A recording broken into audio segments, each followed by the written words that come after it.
The rain tapped gently against the windows as I parked outside Armand's apartment. The call had come earlier that day, his voice soft, uncertain, almost breaking. "Can you come over, Uncle? I need to talk." It wasn't like him to ask for anything, especially not after everything he'd been through. Since his mother, my sister, passed away 6 months ago, Armand had wrapped himself in silence, speaking only when necessary, drifting through his days, like a ghost in a house too quiet for someone his age. He opened the door before I could knock. His eyes were tired, the kind of tired that sleep couldn't cure. He gave a small nod and stepped aside. Inside, the apartment still held the warmth of his mother's touches.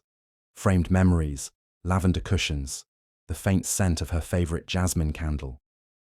We sat opposite each other on the worn beige couch, a steaming cup of tea in his hands, his fingers trembling slightly. "I've been thinking about something," he began, eyes fixed on the mug. "There's this girl, Meher." He paused, letting the name settle between us. "She works at a bookstore near the tram station. I've loved her from a distance for over 2 years." I didn't speak. I let the weight of his words fall where they needed to. "She used to come into the library when I volunteered there, always reading poetry, always sitting alone. I never had the courage to say anything. After Mom died, I thought maybe I should tell her, but I couldn't. I still can't." His voice cracked, and he took a shaky breath. "I don't want her to love me back. That's not what I'm asking. I just want to see her happy. Maybe talk to her. Maybe know that she's okay." I leaned forward. "What are you asking me, Armand?" He looked up then, and for the first time in months, I saw something alive in his eyes. Hope. "Could you go there? Just talk to her. Find out what she's like. Tell me stories about her. I know it sounds childish, but it would mean everything." It did sound strange, but grief has its own language, and sometimes the heart needs stories to survive. I hesitated only a moment before nodding. "All right, I'll go." His smile was faint, almost reluctant, but it reached his eyes. "Thank you." Later that night, driving home through the glistening streets, I replayed our conversation again and again. I had said yes to something that felt simple on the surface, but there was a quiet depth to his request, one that I didn't yet understand. I didn't know Meher. I didn't know what I'd say, or if she'd even talk to me, but I had given my word. And I've learned that sometimes it's not the wish itself that changes your life. It's the moment you say yes. The bookstore was tucked between an old tailor shop and a shuttered cafe, its window display framed by fairy lights and dog-eared novels. I stepped inside on a quiet Wednesday afternoon, the bell above the door chiming softly. The warmth of the room met me like a blanket, sheltered, still, lined with wooden shelves and whispers of poetry. And there she was. Meher.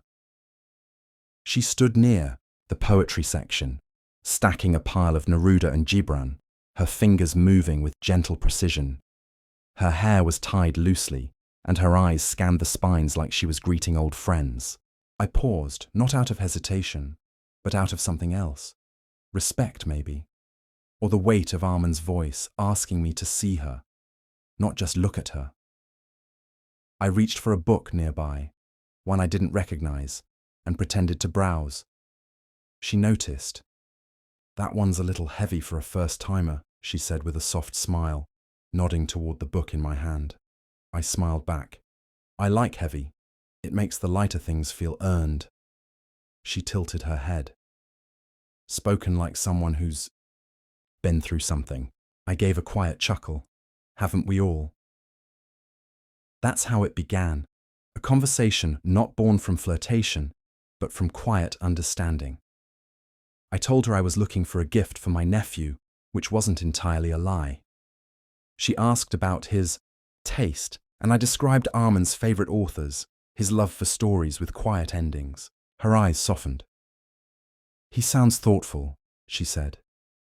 The kind of person who notices what others miss.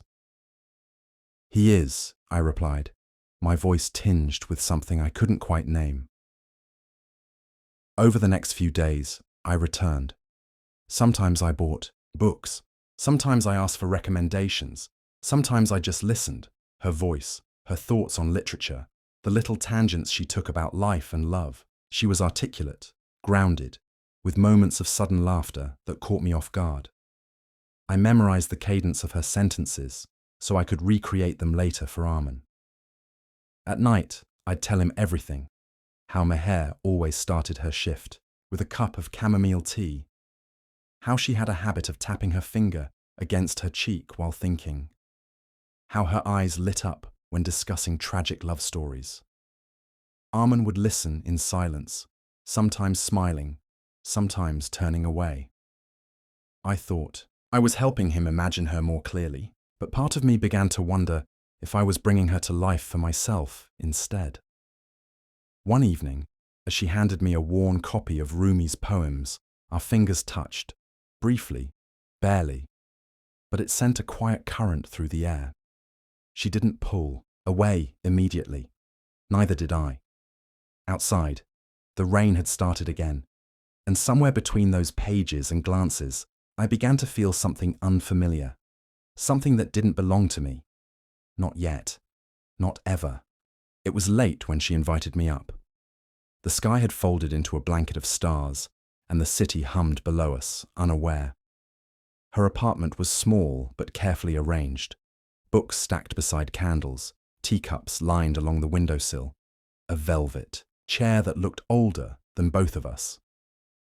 She moved through the space like someone who didn't expect visitors often, but welcomed them deeply when they came. Do you ever feel like your life is just waiting for something? Meher asked, handing me a cup of tea.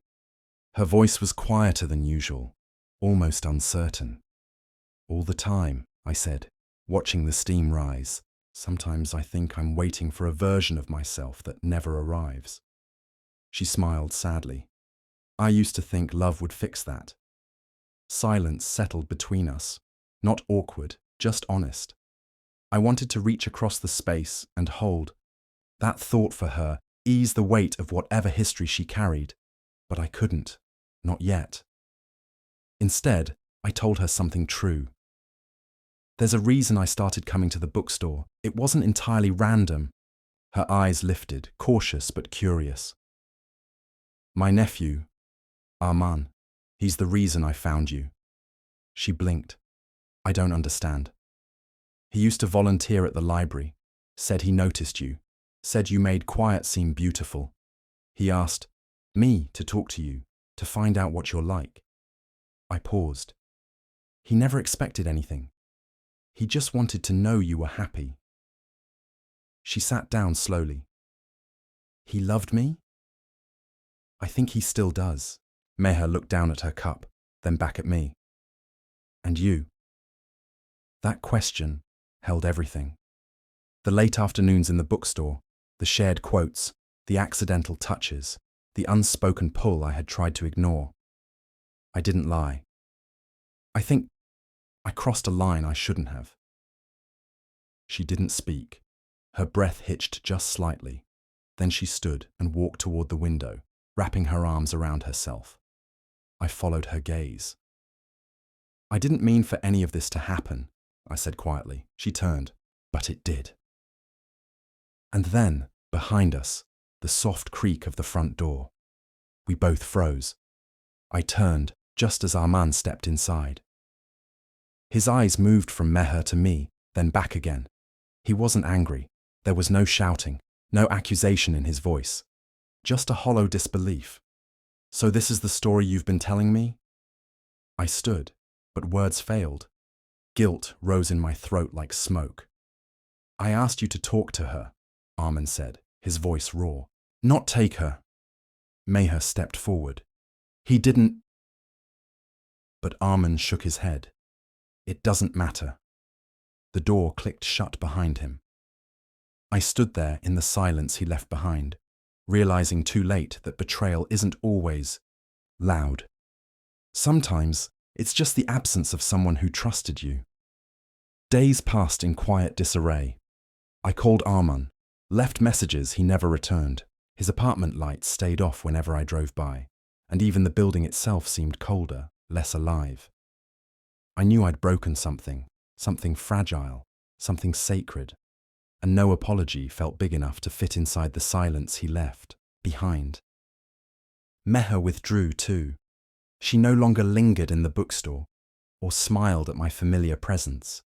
When I did see her, she looked smaller, as if she had pulled some invisible curtain around herself. I didn't blame her. I had made her part of something she never agreed to. Love, real or imagined, had come at the cost of trust, and not just Arman's, mine too.